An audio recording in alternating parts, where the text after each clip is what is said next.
Alrighty, so as promised, I am finally going to do a video talk about Real Salt Lake and the San Jose Earthquakes in terms of the incredible start that this two team has had. And the reason why I included these two teams is because they are among the most surprising good start that we have seen so far this season. These two teams were not expected to be where they are in the standings. In fact, both of these teams I thought were going to be near the bottom of the standings. In the case of RSL, it feels like maybe they're going to go through a bit of a rebuild with the way that they got rid of most of their old core pieces. And then, of course, the San Jose Earthquakes. Well, yeah, I already mentioned what has happened this off season of them pretty much doing nothing and basically even get rid of some of their best players.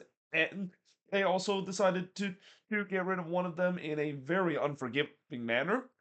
Turns out that maybe that's a blessing in disguise, and we'll talk about that in just a bit. But one thing I'm also kind of interested when I look at both of these teams with the way how they got off to this good start is kind of built almost similar with the way that both of these teams don't really rely on big name player. I mean, sure, for RSL, you can say the big name player is Diego Luna. For the San Jose Earthquakes, you can say Timo Werner, obviously, is the name jump now. But besides that, I mean, it's just a bunch of super draft pick, bunch of domestic talent and also a couple of hardworking players there. That is kind of the reason why both of these teams are where they are right now in the standings and really have shocked a lot of people of how good of a start and unexpected that is to begin the season. So let's talk about Real Salt Lake first. So far they are 5-1-1. They have scored 16 goals this season, which feels pretty low. I mean, with the way how they are looking absolutely lethal, especially in these last couple of games. I would have assumed they scored more than just 16 goals this season. They scored or they gave up 10 goals, that is, and I actually wrote the wrong goal differential. I have clearly disrespected RSL here by putting them in a -6 goal differential. So let me fix that real quick. So yeah, they have a +6 goal differential, and while they're currently fifth in the Western Conference, you got to remember they do have a game in hand over most of these team in the West. They're one of the rare team that actually have only played 7 games so far because they took a week off in one of the match week against the Seattle Sounders. So in theory, they can win that game in hand against the Sounders. This team could be right up there in the standings as well. And if have they of course play against the Seattle Sounders, and if they would have won that game, which you wouldn't bet that the fact that they wouldn't go to Seattle and get a resort there, even though they haven't had a lot of success in playing against the Sounders at Lumen Field, they would be right up there, along with the San Jose Earthquakes and the Vancouver Whitecaps, right up there in the top three of the Western Conference. So looking at the current resort so far and how they got to where they are in the standings. So it's hard to believe that this team have not lost a single game since February 21st. And ever since that 1-0 loss that they suffer against the Vancouver Whitecaps, this team has been unbeaten in the last six games. And in that loss against the Vancouver Whitecaps, I mentioned how this RSL team, they look like a team that, had a bunch of youngsters there. It feels like Pablo Mastroeni is really trusting the full youth movement, similar to what we saw with the New York Red Bulls and Michael Bradley, really trusting his youth player and able to do well. And they were fearless against Vancouver. They at times were really putting the doubt on the Vancouver Whitecaps. Now, obviously, the problem for RSL in that game is that they just weren't able to finish. And it's kind of interesting that both of these teams, as I mentioned, of how both of these teams are kind of similar. Both of these team losses are really similar. Where if the finishing was a little bit better, they probably would. Then they got a point or even all 3 points. And both of their only losses so far, these two teams are 1-0 losses against the Cascadia team. But yeah, the RSL was looking really good in this one, and even in the loss against the Whitecaps, which the Whitecaps right now are tie at first in the Western Conference. They're one of the best teams in the league. There's no shame of losing to the Vancouver Whitecaps on the road. There was definitely some promise that maybe this RSL team is a team that when Paulo Mastroeni decided to put a lot of his youth guys there, it was kind of a bit of a surprise, but at the same time, it's kind of not because of the way that it feels like RSL is going back to what make them successful about a decade and a half, which is they trust the academy. The academy, the product, especially from Real Monarchs, have really developed these players to be ready to come to MLS and dominate. And also, they definitely trust Super Draft Pick because as I think, as much as over the years I've said that the Super Draft is kind of a waste of time, I'm started to kind of pivot my opinion on the opposite of it. I think it is clear to me that maybe the Super Draft not only is not dead, but this is where we're starting to see teams have really capitalized on it, and that's kind of the reason why they've been doing pretty well because there are some good hidden gems in the Super Draft that you can definitely plug in to the team and will make an instant impact. And what's even great about having these super draft pick, these are kind of low risk high reward kind of situation. If a super draft pick doesn't work out, fine. You probably just move on from them. You don't get too much in terms of the salary cap hit as a result. But if they turns out, it not only it's high reward, but you get a guy for such a low salary and turns out to be a hit, and you could potentially sell him off for a huge amount of money. This is why I really think the super draft, how I really started to change my opinions about it, and that I feel like it's kind of like a lost art now of how teams don't really take the super draft seriously when in reality there are some really good hidden gems that we have seen over the years that guys have been sold for a huge amount of money, and most of them come from the super draft, that is. But after that, they play against the Seattle Sounders. So you talk about tough schedule. That's pretty tough to start with both the two Cascadia team, but they won against the Seattle Sounders because of course they do. I mean the Sounders, as I mentioned before, it's a house of horror whenever they go to the Riot. This team has not won at the Riot since 2011, but even then, against an RSL team that was almost kind of starting the same squad as they did against Vancouver and had some success, yeah, that definitely ripped the rewards. Now in the next game where they face against Atlanta United team that, for the most part, they actually look pretty good. I mean, the scoreline might have indicated that it was a little close. And yes, Atlanta did kind of made it a little bit close, but for most part, RSL was absolutely dominating in that one. They had a 3-1 late at one point in that game and was looking really good. And then they returned home by playing against Austin FC and able to get the 2-1 win as well. Then they go on the road to face against a San Diego team, and keep in mind this was still the San Diego team that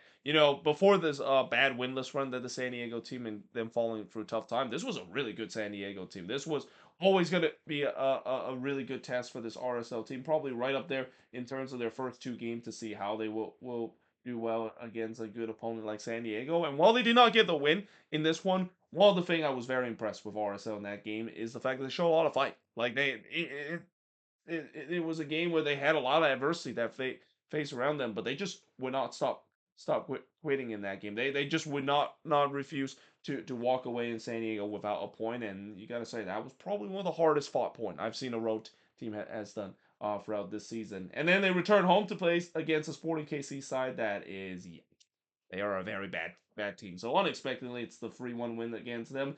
But I think the last game was probably the most impressive one. So we talk about these. Some of these results are pretty impressive. I think the last game is probably the most impressive one. And yes, it is against a San Diego team that is kind of going for a downward turn. But the fact that they absolutely dominated that game from the beginning, like they were 2-0 up in that game, 6 minutes in, they were 4-1 up in that game by the time we hit halftime. That was probably the best half that RSL have played in the entire season, and it just kind of shows you that hey, this team, with all the young talent that they have, you gotta you gotta definitely feel like this is definitely a team that could not only be for real, but these young talent are definitely carrying this team. And one of the thing I also said about young talent, especially playing guys from the academy, one of the things that I will also say that the dangers of doing that is that you may face some inconsistency, and that's kind of what we see with the New York Red Bulls, where Michael Radley put a lot of his young guys there, and they have been kind of inconsistent at times. It's been great at times, it's been bad at times, but that's just kind of how a lot of youngsters is. That's just not been the case for RSL. I mean, it feels like all their young guys have consistently performed from day number one. And as I said, one of the three key reason why is this there the success? They're going back to their old identity. The identity of RSL has always been trusting their academy and trusting on the super drive. And you look at all these youth talent they have, starting off with Sergey Salons, a guy that was picked in the super drive. Who would have thought that he turns out to be the answer in the number nine and them getting probably the most lethal number nine that they have ever since Chicho Arango left this team. I mean, he's been so good that the other number nine that I mentioned that has actually had a pretty decent season, Victor Olatunji. He's actually now having a hard time to trying to get games because Salon's kind of slot in after Olatunji, of course, suffered a head injury, and Salon's basically took that opportunity and he ran with it. He's been absolutely lights out. But then you also look at some of the youth movement they also have. Xavier Gozo is one that pops up in my mind straight away. I mean, last season we saw some flashes that he could be a special player. I think he has definitely taken to that next level, and he's getting to a point where I know some might say that it might be too early for him to maybe consider national team material, but you gotta say he's definitely a guy that I think definitely have national team material in his near future as well. And then, of course, you talk about the star of this team, Diego Luna. Luna obviously didn't really start the season well because he's been battling with some injury. But now that he's back in this team, you can clearly see that he has a chip on his shoulder. Like he must be taking it very very personally after getting left out on the friendly camp that the U.S. has had, and now he is definitely making his big case of making the World Cup. I mean, he has looked like a guy that is playing for a chance to be in the World Cup, and I don't blame him because he definitely has proven in the beginning of the season, and even going back to last season as well, that this is a guy that should get a chance with the national team. Now, I'm not quite sure if he's gonna maybe be a starter. He's definitely a good piece for Pochettino to come off the bench, and I hope that maybe Pochettino is keeping an eye on him because he could be a very useful piece. I mean, he's been a star of the this RSL team for a while, and he's once again doing it again, and probably equally as good as he was last season. When we remember in the beginning of last season, he was an absolute menace. He was the heart and soul of this RSL team. And then, of course, I think the other big key reason they finally hit on their DP signing. Gilovigi is definitely a player that I want to definitely mention as a guy that not a lot of people have heard about him. I think people are starting hearing about him. He's a guy that they spent big money. And one of the thing about RSL that I mentioned before that has been just the reason why this team has been kind of stuck in a bit of a mud in the last year or so is the fact that they haven't really hit on their DP signing. A lot of their signings has turned into it to be big boss, but now it seems like the ship is started to turn the other way. It's feeling like they finally got the signing right, and the Gilly Wilgie signing it has definitely hit in a big way. That was definitely what they needed on the attack end. That was kind of like their hope that guys like Ron Cruz was gonna be as well, and even Diego Gonzalez that they had before that turns out to be a huge bust. That was kind of what they were hoping for when they were at the team, but now it seems like they finally got it right. And that's the thing, these kind of big signings that you made, sometimes it work out, sometimes it doesn't. Obviously, for the most part, it doesn't, and that's kind of frustrates this RSL team. But now that they finally hit on these signing, and you add to the fact that all these super draft and youth players are playing out of their mind, yeah, you can see why this team has grabbed a lot of attention, and they are definitely a team to be threatening. Now, looking at the next 5 games for this RSL team. Now, obviously, one other thing I will also say about RSL, maybe you could say that, when you look at the start that they have, as good as it is, they did play a lot of easy teams throughout the schedule. I think, when you look at the schedule, really the only tough team you could say, maybe San Diego twice, though, this was a San Diego team that it has kind of gone downhill. And then Seattle and Vancouver, those are two teams that you could say are top opponent. I mean, the other team, Austin, Atlanta, and Sporting KC, those teams are kind of bottom feeder right now in the league. So yeah, the schedule does get a little bit tougher. I mean, the next game that they had, the midweek game against Miami, that not only will be a special occasion for all those RSL fans to see, and I'm glad that they actually kept this game at the Riot. I mean, they could have very easily played this at Rice Echoes, where Utah played football as well, but they decided to keep it at the Riot because they want to make this a special occasion, and they want to actually have a home field advantage, which I think they will. I mean, I think this is going to be one of those moments where I always applaud when MLS teams, especially Western Conference MLS team, don't see the dollar sign and chase that and decided that, we're just going to take a hit because the fans deserve to have to host the biggest name in not just MLS but in world soccer in general, and a chance to host the GOAT in their own stadium as well. So it's gonna be absolutely ruckus tomorrow when they play against Inter Miami, and that we talk about some big tests that RSL has already passed. That's gonna be definitely a good test as well. Even though I know Inter Miami is not having the start of the season that they wanted. Then they go on the road to face against a Galaxy side that definitely has been playing much better and heading into the upward trend. Then they got the Portland Timbers. That probably should be a win for them because the Timbers have not been doing well. Then they go on the road against Dallas, who can be a little bit of tricky team to play because Dallas has been kind of unpredictable at times. And then they return home to play against the Houston Dynamo, a game that you expect them to win as well. Now let's talk about the San Jose Earthquakes. Let's talk about my team, and I promise I won't spend as much as me talk about RSL because I actually just realized I've spent a lot of time talking about RSL, and maybe I won't talk as much about the Quakes because I've already mentioned a lot about this team and the fact that it feels like we are in an alternative universe. That the San Jose Earthquakes are among the league's best. I mean, I've always said that it just feels like this is something that will never happen to this team because of the way that it's just been an absolute dumpster fire for the past decade and a half. But this is really the first time, probably the first time since the Goonies year in 2012, where you can really say that the San Jose Earthquakes are maybe a cup contender this year.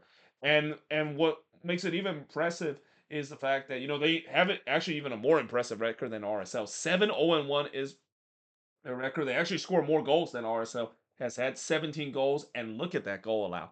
Only 3 goals allowed so far this season. That's tied with the Seattle Sounders as the fewest goal have conceded. And keep in mind, one of the goal that they conceded out of the free was an own goal as well. So theoretically, they only allow two players to be able to score against them. One of them was a Sporting KC player, and one of them was against Seattle. So yeah, I mean, to say that the defense of the San Jose Earthquakes team has improved dramatically. I mean, that's also is another thing that it feels like we're in an alternative universe because this team for the past couple of years is among the league's worst defensive team. I believe last year they might have reached the mark of the worst defensive team in history, and the fact that this team has just kind of took a complete 180, despite the fact that they still, some of their defensive pieces are still kind of the same as the one that they had last year.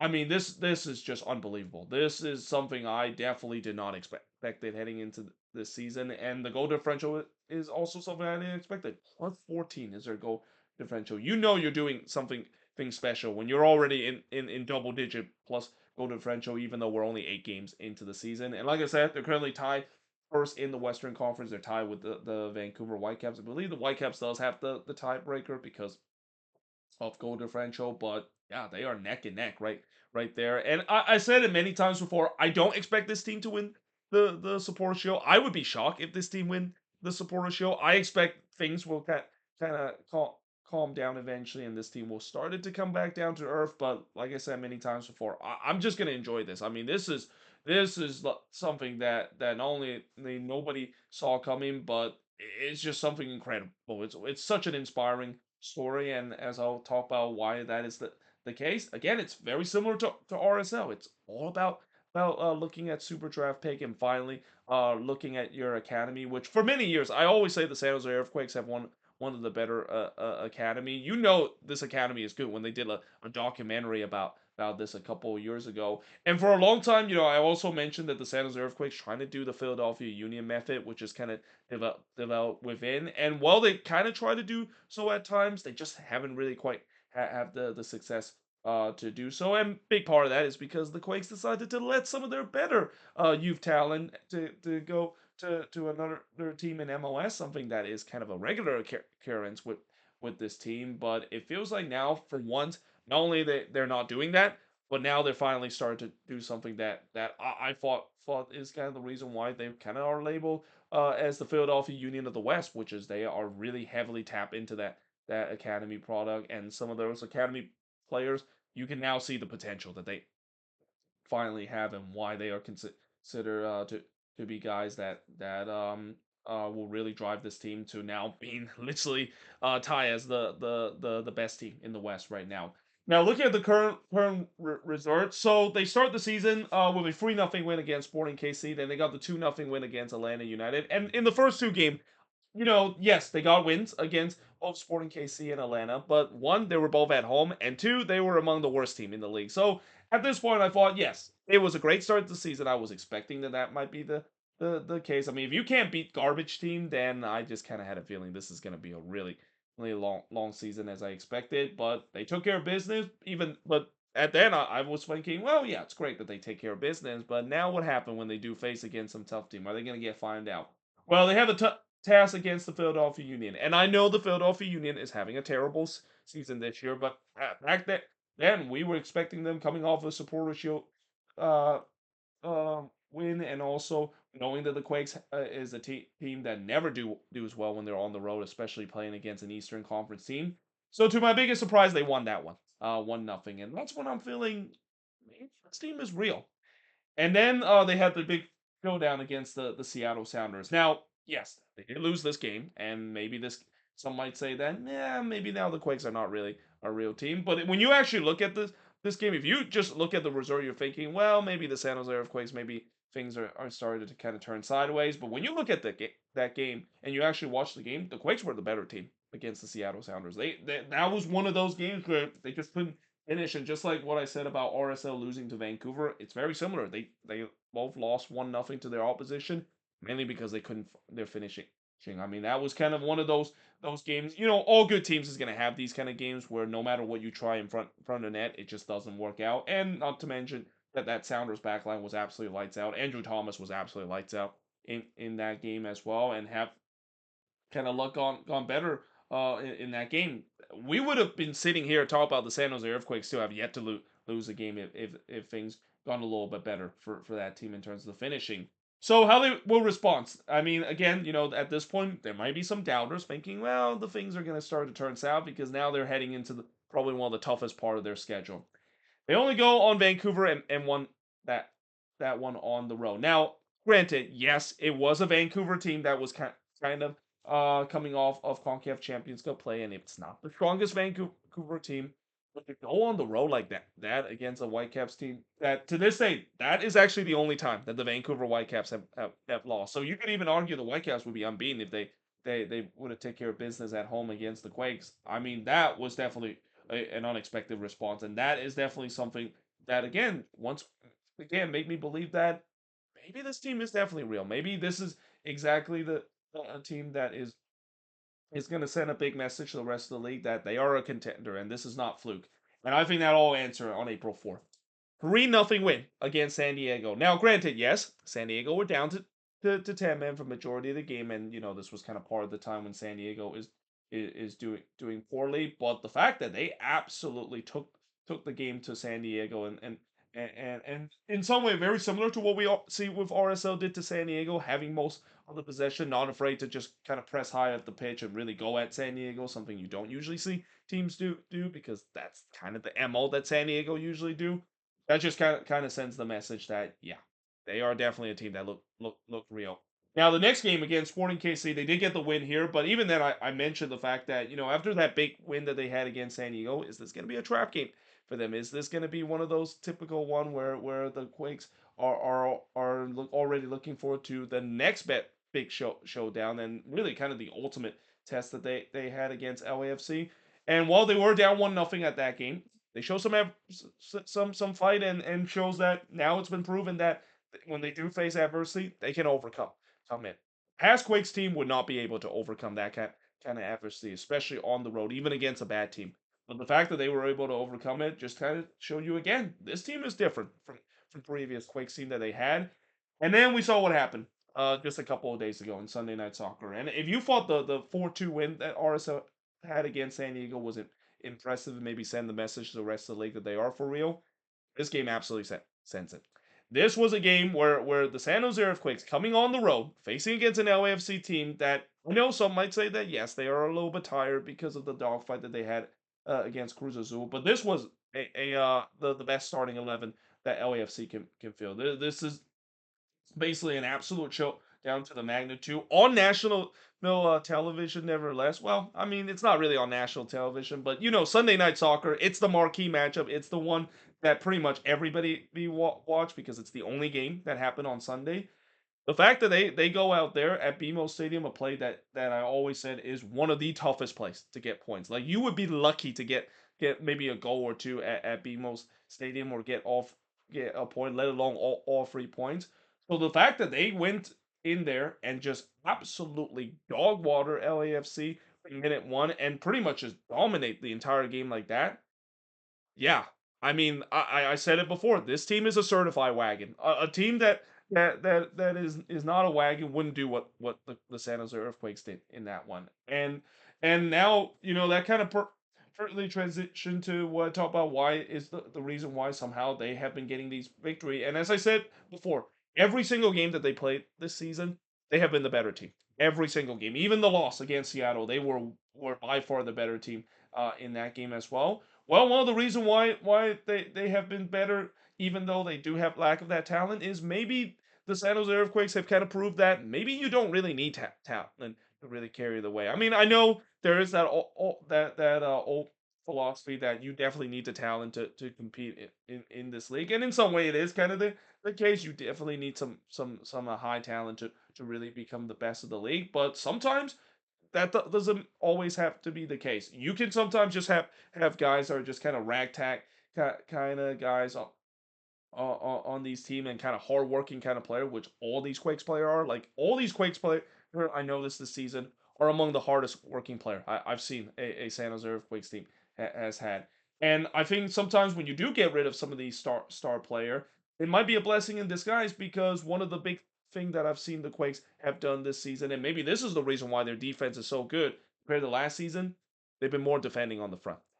When they had Martinez, Chicho, and even Espinosa, they were not defending from the front. Those guys were a huge liability whenever the ball turned over. And we also have said this a couple of times, although I don't think I've said this enough, where the fact that nowadays I feel like simply you need to make sure everybody can always get back on the defensive shape and everybody help out the defense, and that's even include the strikers as well, because sometimes when you don't able to do that, and especially for a team that already have a pretty weak midfield feel that is, you have guys that are not defending from the back. Both Martinez and Chicho, both of them don't track back defense, and Espinoza is the same thing as well. It's no wonder why this team got absolutely exposed at the back. But now that you have guys that can defend at the back, heck, even the best player that is Timo Werner, he is arguably one of the best defensive forward in that we've seen. People don't credit the fact that Timo Werner not only he's a very fast player, but his work rate tracking back is very underrated, and that's maybe is the reason why Bruce Arena got him in the first place, because he want guys that can definitely defend from the back and or defend from the front, that is, and guys that will be willing to track back. I mean, when you look at the forward group now that the Quakes have, guys like Preston Judd, Nico Jaqueras, even Osuni Buda, and Timo Werner, all these guys now does track back and actually get on the defensive shape.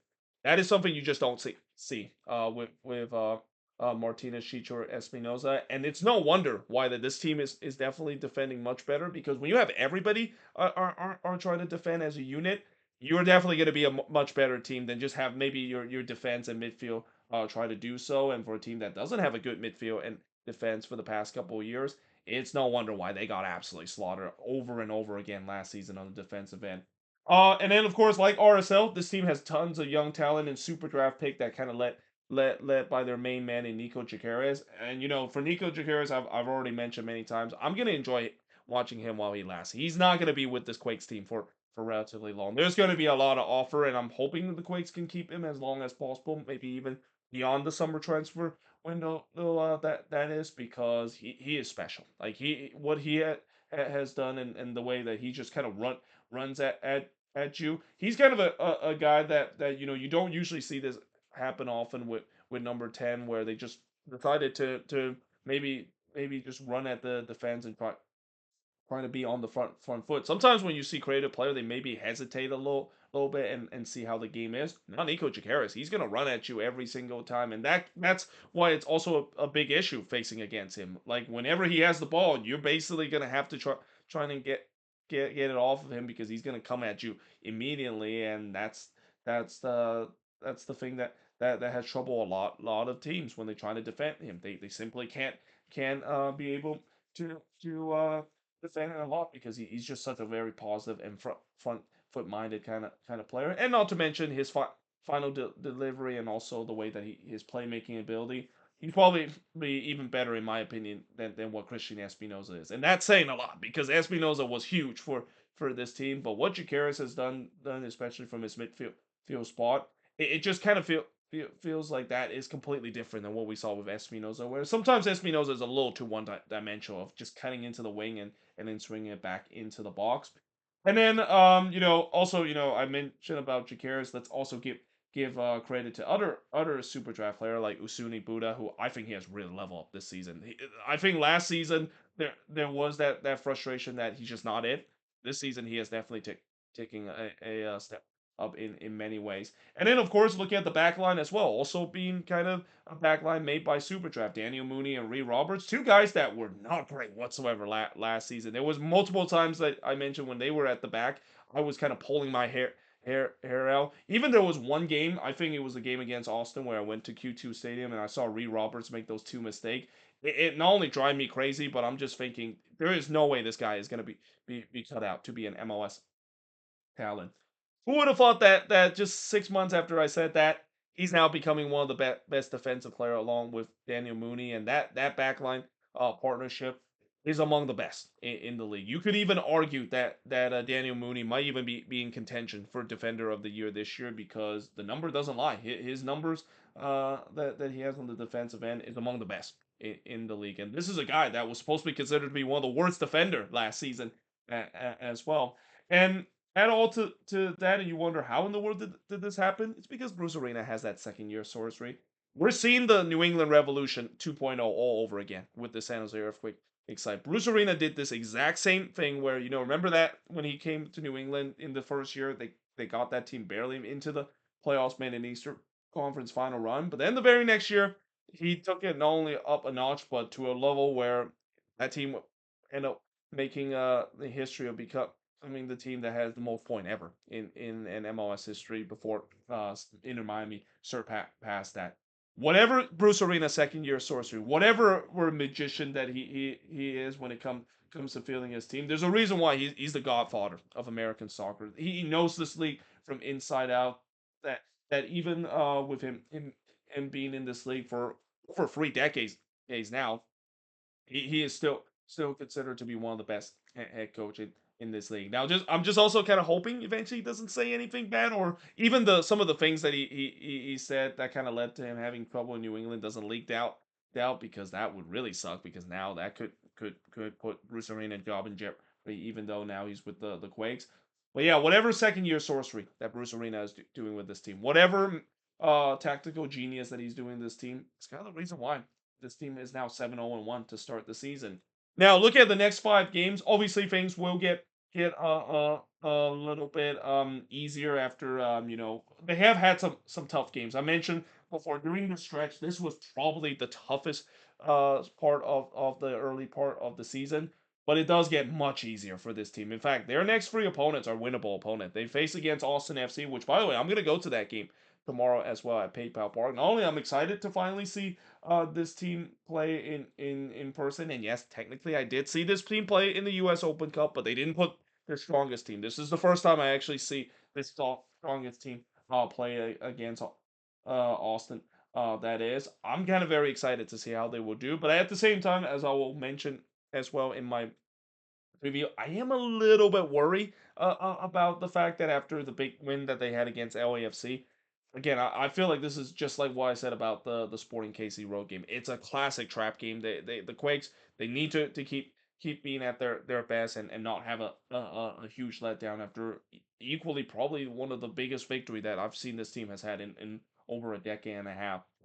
Then they go on the road to face against St. Louis. On paper, that looks like an easy game because another thing that's crazy is the fact that the Quakes are joining the New York Red Bulls as the only team so far to have won their first four road games to start the season. And St. Louis, even though they haven't been a good team this season, the Quakes have had their struggle against St. Louis. So much so that they have yet to win against St. Louis City. So they're gonna have to do something completely different, which is something that we have seen before. They have defied what we've seen with previous Quakes team. Trying to finally end that. Then they go on the road to face again Toronto FC, and that's a difficult one too because not only it's another Eastern Conference team. This team usually don't do well when they face against the Eastern Conference team, but it's a 10 a.m. start. It's a very early start against a Toronto team that are just pretty much putting MLS before noon kind of performance these last couple of weeks with some of the craziest game we have ever seen this season happening in their matchup. Then they return home to face against the Vancouver Whitecaps. That might be a game I might actually think about attending as well because that could be a battle between the top two teams in the Western Conference. And then they go on the road to face against Seattle. So the schedule does get a little tougher after the next three games that are probably among the easiest games that they'll get during this early part of the season. But honestly, like I said before, what happened, whatever happened to the San Jose Earthquakes, I don't expect this team to win the supporter show. In fact, I do expect this team to hit some regression. One of the big concern I will say, after talk about these two teams, there is some concern I have with both of these teams. For RSL, the concern I do have is the fact that they haven't really played a lot of tough teams so far, and as I mentioned for youth players, there are going to be eventually there's going to be some setbacks that they're going to have, and it's going to be interesting to see what will happen when they do have those setbacks with some of these youth players not playing at their best. And then of course for the Quakes, my biggest concern isn't just because of the way that all these super draft players are just playing out of their mind, but it's the depth of this team. The depth is not very strong. With this team, it's actually among one of the weakest depth, and that can happen when you basically did nothing this off season to address that. And I'm really hoping this summer they actually addressed it. But knowing this Quake front office, I mean, as amazing this season has been, and them defying all odds, I don't know if the biggest odds that they'll defy is that somehow this front office are gonna spend money like that. That's the thing that will really defy the odds, because this team is still notoriously among the cheapest team in the league, and people forget, as great as this season has been, let's not forget who is still running this team, and he is still considered to be one of the worst owner, probably now the second worst owner, because I think Joey Saputo right now may be the worst owner in MLS because of what Montreal has been doing these past couple of years. But yeah, I mean, there are definitely that concern about depth and whether or not when they do have some injuries, like if they have some key players that is out, and God forbid, imagine if Nico Jaqueras went out. That would really kill this team, especially on the attacking end. So yeah, let's just fingers crossed that won't happen, and let's just fingers crossed the fact that they will maybe think about adding some more depth pieces, because like I said, the depth of this team is not great whatsoever. It's among one of the worst in the league, and when they do have to suffer through injuries, which I feel like it's going to happen, and it technically already is, because DeJuan Jones is already done for the season after torn his ACL, and that's a huge loss for this team, especially the ability he's shown early this season. Yeah, there is definitely that concern with the Quakes, just like what I said about RSL, the concern that maybe some of these youth players might start to kind of go down a little bit when it comes to them just completely playing out of their mind. But there you have it. That is pretty much it for me talking about this video that has been relatively long. I do apologize the fact that it's a little long video, but I want to go into a deep dive in terms of talking about these two teams that, again, no one saw this coming. No one saw RSL being a team among the best in the West. No one especially saw how the San Jose Earthquakes is a shield contender 8 games into the season. But yeah, let me know in the comments below what do you think of this video, and if you enjoyed this video, make sure you leave a like, smash the subscribe button, and yeah, I of course will see you guys next time.